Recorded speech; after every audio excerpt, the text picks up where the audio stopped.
மேல் சப்ரகமுவ மற்றும் மத்திய மாகாணங்களிலும் காலி, மாத்தறை, குருநாகல் மற்றும் மன்னார் மாவட்டங்களிலும் பிற்பகல் 2 மணிக்கு பிறகு மழையோ அல்லது இடியுடன் கூடிய மழையோ பெய்யக்கூடும் என வளிமண்டலவியல் திணைக்களம் எதிர்வு கூறியுள்ளது.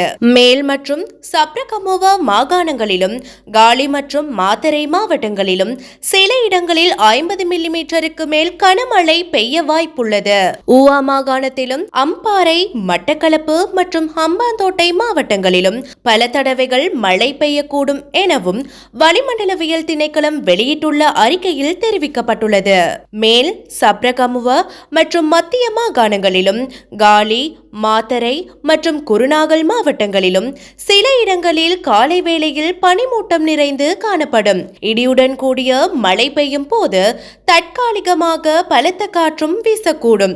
மின்னல் தாக்கங்களால் ஏற்படும் பாதிப்புகளை குறைக்க பொதுமக்கள் தேவையான முன்னெச்சரிக்கை நடவடிக்கைகளை எடுக்குமாறு வளிமண்டலவியல் திணைக்களம் கேட்டுக்கொண்டுள்ளது.